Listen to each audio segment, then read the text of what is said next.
Guys, this is Sakshi style channel and guys ये story start होती है कुछ दिनों पहले से, जब मैं अपने गांव गई थी। एंड गाइस जब मुझे पता चला मेरी फ्रेंड काली के साथ बहुत ज़्यादा पैरानॉर्मल चीज़ें हो रही, तब मैंने उससे मिलने की कोशिश करी। तो मेरे घर वाले ने मुझे स्ट्रिक्टली वार्न किया कि उससे नहीं मिलना है, लेकिन फिर भी मैंने सोचा एक बार मिल के आऊँ, मेरी फ्रेंड है क्या है। तो एक बार मैं गई उससे मिलने, तो मैंने उससे बहुत रिक्वेस्ट की, तब उसने मुझे ये बताया कि उसके साथ उसने एक रिचुअल किया था जिसका नाम था the curse of la llorona। And guys ये बताते हुए लिटरली मैं गाइस मेरे गूज बम्स आ रहे। एंड गाइस आप इसे घर पे ट्राई मत करना। एंड गाइस जब उसने ये किया तब उसके साथ बहुत ज़्यादा पैरानॉर्मल चीज़ें होने लगी। और अचानक से उसके साथ पता नहीं क्या हुआ। एंड जैसे ही उसने मुझे स्टोरी बतानी शुरू करी, मेरे फैमिली मेम्बर एक वहाँ से जा रहा था, तो उसने मुझे देख लिया, तो मुझे अपने साथ घर लाया। तो लेकिन घर आके मैंने इसके ऊपर बहुत ज़्यादा रिसर्च करी, तब मुझे पता चला कि ये story the curse of la llorona है। ये स्टोरी मैक्सिको की है, जहाँ पे एक बहुत ब्यूटीफुल लेडी रहती थी जिसका नाम था मरिया। एंड गाइस उसकी ब्यूटी की चर्चा पूरे गांव में थी। यानी वो इतनी सुंदर थी कि उसकी सुंदरता की चर्चा पूरे गांव में थी कि वो बहुत सुंदर है। एक दिन उसके घर के आगे से एक रईस व्यक्ति जा रहा था। जब उसने उसको मरिया की सुंदरता को देखा तो उसने उसको पाने की इच्छा जताई, तो मरिया ने भी एक बार में हाँ कर दी।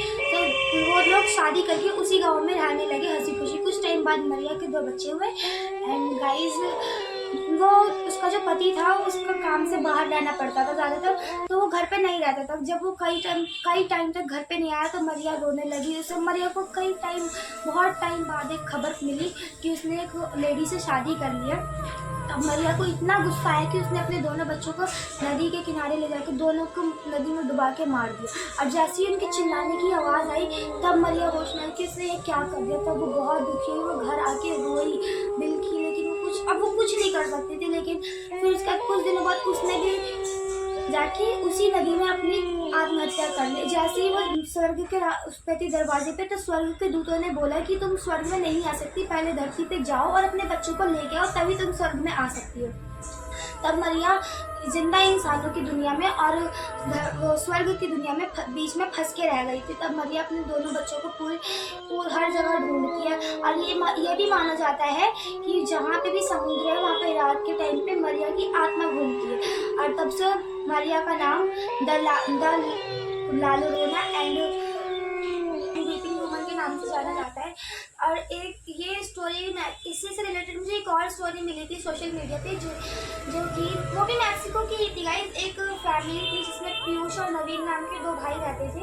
एक दिन रात के वो खाना खाने के बाद उन्होंने उनके घर के पास तालाब था, तो वो वहीं गए ऐसे ही सैर के लिए। तो जब उसका छोटा भाई पीयूष घूम रहा था तब उसकी बॉल नदी में चली गई। और तब उसने पीयूष ने वो बॉल लेने के लिए नदी में उतर, जैसे वो नीचे झुका वो नहीं देख पाया उसके पीछे बॉल है। उसके बड़े भाई नवीन ने देखा कि उसके पीछे एक सफेद गाउन में एक लेडी निकल रही है नदी से।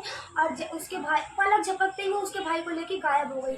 अचानक से नवीन डर गया, वो चिल्लाया अपने भाई को, उसने ढूंढा लेकिन उसका भाई नहीं मिला। अचानक से वो लेडी आई और उसने नवीन का पैर पकड़ के अपनी ओर खींचा, नदी की ओर खींचा, लेकिन नवीन ने पत्थर मार के उसको अपने आप को किसी भी तरह सेव कर लिया। एंड जब वो अपने घर पहुंचा तो उसने अपने पिता को बताया कि उसका ये सब हुआ है। उन्होंने काफ़ी टाइम तक पीयूष को ढूंढा बट उसकी कोई खबर नहीं मिली। तो गाइस इन लोगों ने मैक्सिको में एक उस घर से बहुत दूर एक घर लिया, वो वहीं रहने लगी।